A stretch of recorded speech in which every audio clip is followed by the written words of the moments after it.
¿Qué tal, amigos? Bienvenidos al podcast Menos Kilos, Más Salud.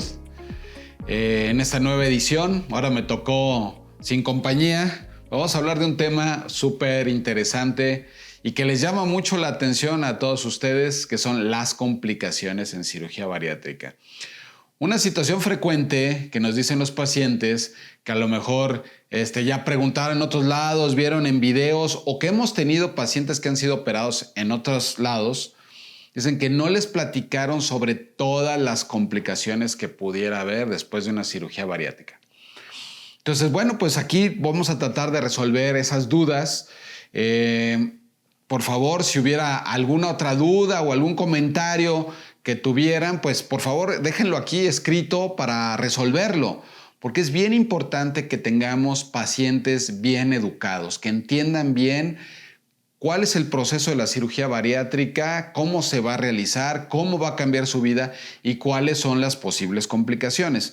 Entonces podemos dividir las complicaciones en tempranas y tardías. Antes de empezar con las complicaciones, voy a hacer un paréntesis, es que hay que poner bien en la balanza qué es una complicación de la cirugía y qué es una complicación de la enfermedad o las enfermedades que tienen las personas con obesidad. O sea, la obesidad va a ir desarrollando algunas complicaciones relacionadas con la diabetes, la hipertensión, problemas osteoarticulares, apnea del sueño, hígado graso, y todas esas en la evolución de la enfermedad van a traer consecuencias graves para las personas. Y es precisamente lo que queremos evitar con la cirugía bariátrica, sacar de ese pozo, de ese círculo negativo redundante a las personas para que puedan evitar esas complicaciones. Pero de todos modos existe un riesgo, ¿va? Que son las complicaciones propias de la cirugía bariátrica. Entonces, hablemos de las complicaciones tempranas. Bueno, pues estamos hablando de cirugía bariátrica, estamos hablando de cirugía gastrointestinal y se realiza por laparoscopía. Entonces, todas las personas deben de ser sometidas a una cirugía que involucra la anestesia general y el abordaje dentro del abdomen. Entonces, con respecto a la anestesia general, pues ya hicimos un podcast en el cual habló el anestesiólogo. La realidad es que haya una complicación anestésica realmente raro. Actualmente, 2022, una muerte por una anestesia es extraordinariamente raro. La realidad es que es una de las cosas de las cuales nos tenemos que preocupar lo menos. A veces es lo que más le preocupa a la gente, ¿no? Llega aquí a la cirugía, el día de la cirugía, y ¿cómo estás? ¿Todo bien? ¿De la cirugía alguna duda? No, pero lo que más miedo me da es la anestesia. La realidad es de que es de lo que menos que se pueden preocupar, de lo menos que se tienen que preocupar. Revisen aquí en la lista de los podcasts y busquen el de anestesia, está buenísimo, ahí les va a explicar, pero la verdad es que es muy bajo. Bueno, propiamente de la cirugía, pues el entrar al abdomen, entramos por la laparoscopía, como ya han visto en otros podcasts, o sea, no hacemos incisiones grandes, sino entramos por la laparoscopía. ¿Qué puede pasar? Bueno, pues podemos tener sangrados y podemos tener fugas que se salgan los contenidos dentro del tubo digestivo hacia fuera, hacia la cavidad abdominal. Entonces, con respecto a los sangrados, la posibilidad de que haya un sangrado que requiera de manejo médico, por ejemplo, vigilancia, transfusión, una endoscopía, porque puede ser un sangrado dentro del tubo digestivo o por fuera que requiere una nueva cirugía, el riesgo entre la cirugía bariátrica en términos generales es del 1%.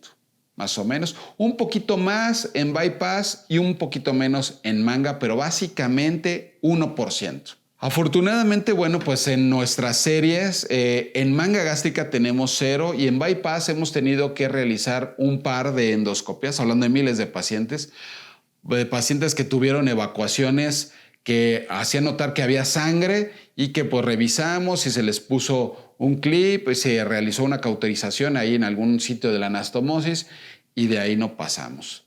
Afortunadamente no hemos tenido que reintervenir a alguien, pero eso es una posibilidad, o sea, de que un paciente tenga un sangrado que requiera de que tengamos que entrar a revisar. ¿Por qué pudiera suceder un sangrado? Bien, quiero ser bien claro, y esto no es como construir un edificio y pusieron mal los ladrillos, pusieron mal los cimientos. Esto es tejido, es un ser vivo, las cosas tienen muchos factores que intervienen y es nuestra chamba buscar controlar todos esos factores para que no sucedan las complicaciones. Hablando de sangrado, bueno, pues utilizamos tecnología que ayuda a coagular y cortar y eso crea un sello. Donde hay vasos más grandes ponemos clips, revisamos que no haya ningún sangrado en el transcurso de la cirugía y al final nosotros, nuestro equipo, hacemos particularmente el momento de revisión de sangrado. Siempre revisamos todos los sitios donde pasó, donde hicimos el procedimiento y verificamos que no haya nada, ninguna gotita de sangre. Y luego, entonces, ¿por qué, doctor, puede haber un sangrado? Bueno, pues porque aumenta la presión arterial, porque un coágulo se movió, porque tu sistema de coagulación al final no logró contener el flujo de sangre ahí, entre las grapitas empezó a sangrar. Eso puede suceder. Por eso te quedas en el hospital una noche y estamos en contacto constantemente. Entonces, tratamos de evitarlo a la mayor posibilidad, pero siempre puede suceder. Bien, otra complicación, las fugas. Pues si se meten en internet, si se ponen a revisar las páginas, de repente por ahí algún paciente puede comentar que tuvo una fuga, se pueden meter en videos de YouTube y decir bypass, complicaciones, y sale quién tuvo una fuga, etc. Entonces, ¿qué es fuga? En manga o un bypass gástrico, bueno, puede suceder que donde engrapamos y además cosimos, se pueda abrir. ¿Qué posibilidad existe en una cirugía bariátrica? En términos generales, puede suceder en 1% también. Un poquito más en bypass y un poquito menos en manga, pero así para que tengan un número en la cabeza, 1%, o sea, 1 de cada 100. Ok, entonces, ¿qué sucede cuando hay una fuga? Bueno, pues es una situación grave. ¿Por qué? Porque el tubo digestivo pues, está aislado de todos los demás elementos que están dentro del abdomen y entonces tenemos una salida de un líquido pues, que tiene irritantes, que tiene bacterias y tu cuerpo responde a eso. ¿De qué depende la respuesta del cuerpo? Desde qué tan grande es la fuga y también de tu preparación previa a la cirugía, de tu estado a términos generales, el grado de obesidad, si tienes o no diabetes, si tienes o no hipertensión, si eras fumador o no, etc. Todo esto involucra en qué tan serio puede ser una complicación de estas. Y esto puede ser desde detectar una fuga pequeña y darte antibióticos, hasta una fuga grande que requiere una nueva cirugía y poner drenajes o hacer endoscopías, lavar, tener otra cirugía, varios días de hospital, nutrición por sonda o nutrición por un catéter, etc. Se pueden poner muy complejas las cosas. Me preguntarán, ¿les ha pasado? Sí, hemos tenido fugas en el transcurso de los miles de pacientes que hemos operado. Hemos tenido fugas en bypass y hemos tenido fugas en manga. ¿Qué porcentaje? Tenemos 0.3, o sea, 0.3. De 1,000 pacientes, 3 fugas. Entonces, ¿cómo las hemos resuelto? Pues sí hemos tenido pacientes que hemos tenido que volver a operar. Sí hemos tenido pacientes que con una endoscopía ha sido suficiente para resolver la fuga y hemos tenido pacientes que son, pues, lo menos a detectar rápidamente que solamente con antibiótico ha sido suficiente para detener el proceso. Por eso es bien importante estar en un grupo de seguimiento multidisciplinario y estar en contacto con el paciente. A mí a veces me da pendiente que las personas vienen con la idea de que esto es algo súper sencillo. O sea, dicen, doctor, es como comprar un carro. Vengo a comprar un carro. Doctor, a mí me gustó el bypass de color azul, ¿no? O sea, no es así. La realidad es de que pues con esa mentalidad le evitamos. O sea, a veces si ustedes me están viendo y vinieron a consulta, saben eso. ¿Por qué?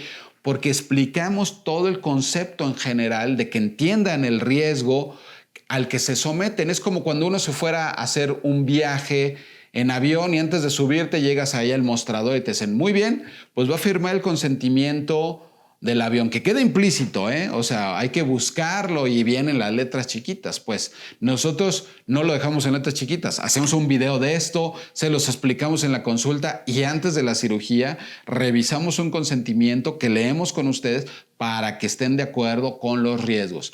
Entonces, si tú vas a viajar en avión, pues te deberían decir, oye, ¿qué puede pasar? Bueno, pues puede ser que falle una turbina al momento del despegue, se puede atravesar un ave y se puede meter una turbina, puede fallar el tren de aterrizaje cuando quieras aterrizar, te puedes atravesar con una tormenta que tenga hielo y se puede lastimar el fuselaje del avión, mil cosas, el controlador aéreo se puede equivocar y puede hacer que los aviones choquen, etc. ¿Cómo es que es tan seguro viajar en avión entonces? Pues tienen muchos sistemas de control que tratamos de copiar.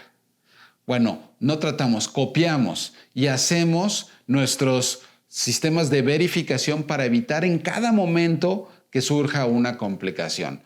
¿Cómo evitamos complicaciones entonces? Desde que vienes a la consulta y te explicamos por completo esto que te estoy diciendo, cómo es el proceso, que hagas bien todo tu sistema, todo tu protocolo preoperatorio.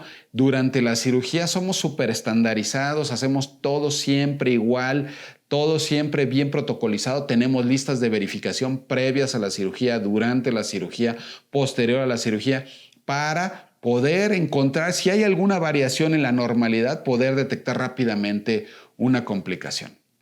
Entonces, ya llevamos sangrado, fuga. Otra complicación seria que no mucho se habla, que son de las tempranas, son las trombosis, que pueden convertirse en tromboembolias. ¿Qué es eso de las trombosis? Bueno, las personas con obesidad tienen mayor riesgo de formación de coágulos en las piernas.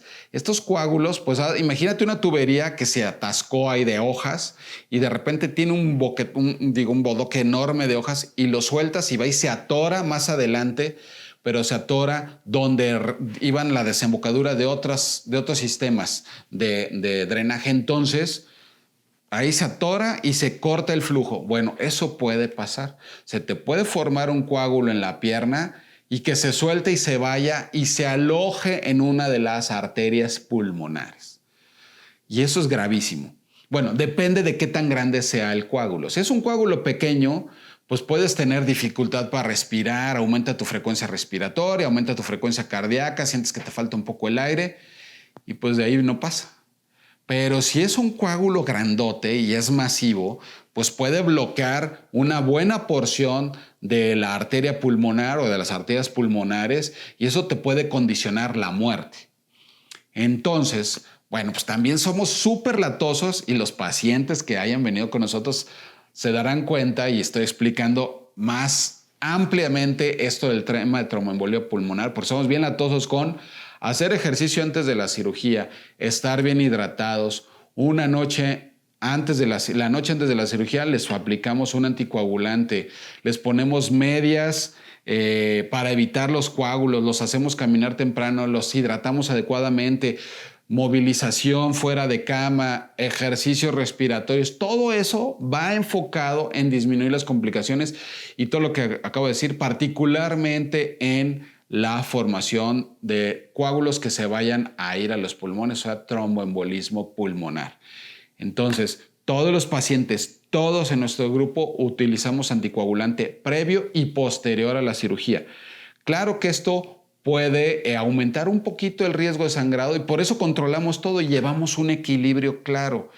Por eso nos sentimos tan contentos y tan confiados de haber ido creando un grupo multidisciplinario que va cuidando todas las áreas y te va abrazando para que no te caigas, ¿verdad? Entonces, esas son las principales complicaciones tempranas.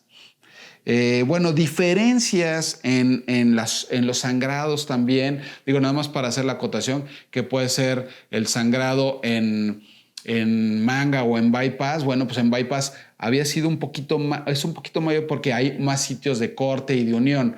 Pero básicamente, como les había dicho, es el 1%, tromboembolia es el 1%, y en fugas también es como alrededor del 1%, ¿no? Nosotros afortunadamente no hemos tenido situaciones de tromboembolia pulmonar en el grupo. porque pues la verdad es que es algo que le tememos mucho y hemos sido súper exhaustivos y afortunadamente, bueno, pues no nos hemos enfrentado a esa complicación. Sabemos cómo resolverla, tenemos el equipo para resolverlo expeditamente. Pero bueno, pues estamos preparados, esperamos que no nos suceda y siempre pedimos porque no suceda. Bien, complicaciones tardías. Yo creo que para no hacer muy extenso este podcast, lo vamos a dividir y vamos a hablar en el siguiente segmento que te pido que veas de complicaciones tardías. Te las voy a enumerar. Pueden ser reflujo, pueden ser dumping, piedras en la vesícula, desnutrición proteico-calórica, deficiencias de algunas vitaminas, hernias internas, hernias de pared, etc. Entonces, quédate con nosotros y revisa el próximo podcast. Espero que esta información sea de mucha utilidad. Si te vas a operar con nosotros, bueno, pues aquí lo vamos a tocar en el consultorio. Si nos estás viendo en otra ciudad, estás con otro grupo, perfecto. Habla con tu doctor, habla con tu cirujano con respecto a las complicaciones, cuáles son la posibilidad, en tu caso en particular, y cómo se pueden evitar y cómo se podrían resolver en caso de que sucedieran. Pues es un gusto siempre darles esa información para que puedan tener una cirugía segura y puedan cambiar su vida. Y nos estamos viendo en el próximo podcast. Menos kilos, más salud.